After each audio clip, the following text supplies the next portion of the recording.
அக்கா என்ன செஞ்சுக்கிட்டு இருக்கீங்க? இதுதான்டா பனங்கிழங்கு. இதை நல்லா காய வச்சு பவுடர் பண்ணி சாப்பிட்டோம்னா உடம்புக்கு அவ்வளவு நல்லது. இத பத்தி நான் கேள்விப்பட்டிருக்கேன்க்கா. இதோட பெனிஃபிட்ஸ் என்னன்னு சொல்லுங்க. இது டேஸ்ட் எப்படி இருக்குங்கக்கா? இது டேஸ்ட் ரொம்ப சூப்பரா இருக்கும். நான் கலந்து குடுக்குறேன், நீ சாப்பிட்டு பாரு எப்படி இருக்குன்னு சொல்லு. பிரியா, பனங்கிழங்கு பவுடர் டீட்டெயில பவுடரு இந்த அளவுக்கு பவுடரா இருக்கும்.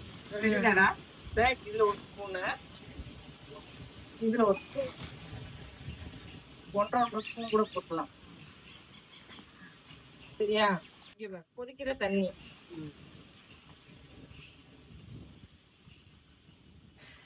அவ்வளவுதான்.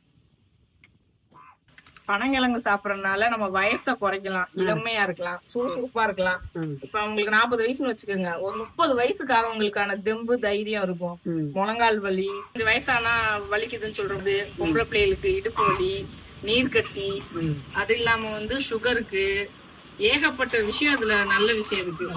டேஸ்ட் ரொம்ப நல்லா இருக்கும். இதுல என்னன்னா குழந்தைகள் எல்லாருமே சாப்பிடலாம். இப்படி குடிக்கணும்னா குழந்தைகளுக்கு பால்ல ஊத்தி நாட்டு சக்கரை போட்டு நீங்க குடுக்கலாம்.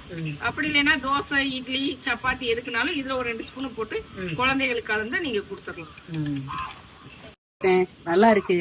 நல்லா இருக்கா நீ? நல்லா இருக்கு. சரி, நான் கொஞ்சம் கசப்பா இருக்குன்னு பார்த்தேன். அந்த கசப்பெல்லாம் ஒண்ணும் இல்லக்கா, நல்லா இருக்கு. இது ரொம்ப நல்லா இருக்கு. நான் குடிச்சா ரொம்ப கசக்கும் அப்படின்னு நினைச்சிட்டு இருந்தேன். ஆனா இது பதநீர் டேஸ்ட் பண்ணி சூப்பரா இருக்கு. நல்லா திக்காவும் இருக்கு குடிக்கிறது. உண்மையிலே இது பதநீர் மாதிரி தான் இருக்கு. நல்லா இருக்கு.